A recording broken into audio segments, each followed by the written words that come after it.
UAE-യിലെ Indian consul general Satheesh ശിവയെ പാണക്കാട് സയ്യിദ് മുനവർ അലി ശിഹാബ് തങ്ങൾ സന്ദർശിച്ചു.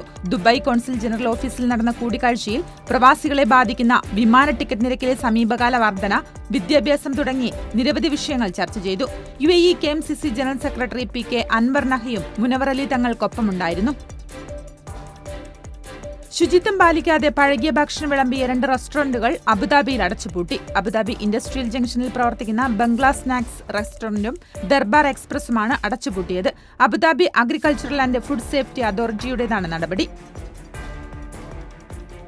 സലാലയിലെ Khareef സീസണിൽ സഞ്ചാരികളെ വരവേൽക്കാനായി Itteen square, return to the past എന്നീ സൈറ്റുകൾ ഉദ്ഘാടനം ചെയ്തു. സലാല ടൂറിസം ഫെസ്റ്റിവലിന്റെ ഭാഗമായി പ്രവർത്തനം തുടങ്ങിയ സൈറ്റുകളിൽ 2 എണ്ണമാണിത്.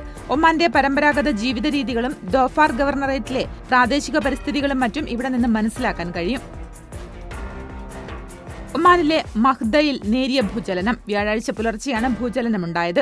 സുൽത്താൻ ഖാബൂസ് സർവകലാശാലയിലെ ഭൂകമ്പ നിരീക്ഷണ കേന്ദ്രം അറിയിച്ചതാണിത്. മസ്കത്തിൽ നിന്ന് 267 കിലോമീറ്റർ വടക്കു പടിഞ്ഞാറ് ഭാഗത്താണ് ഭൂകമ്പത്തിന്റെ പ്രഭവ കേന്ദ്രം.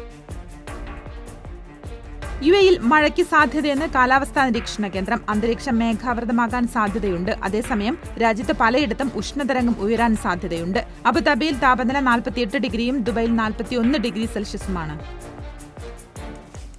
ഉമ്മുൽ ഖുവൈനിൽ വർദ്ധിച്ചുവരുന്ന തെരുവ് നായ്ക്കളെയും പൂച്ചകളെയും പിടികൂടാനൊരുങ്ങുന്നു. ഉടമസ്ഥർക്ക് വളർത്തുമൃഗങ്ങളുടെ വിവരങ്ങൾ സമർപ്പിക്കാൻ 3 ദിവസം സമയം സർക്കാർ അനുവദിച്ചിട്ടുണ്ട്. ലോകാരോഗ്യ സംരക്ഷണത്തിന്റെ ഭാഗമായി UAE 10 ആശുപത്രികൾ നിർമ്മിക്കുന്നു. ആശുപത്രി നിർമ്മാണത്തിനായി 550 മില്യൺ ദിർഹമാണ് നീക്കിവച്ചിരിക്കുന്നത്. ആദ്യത്തെ മെഡിക്കൽ സെന്ററിന്റെ നിർമ്മാണം ഈ വർഷം അവസാനത്തോടെ പൂർത്തിയാകും.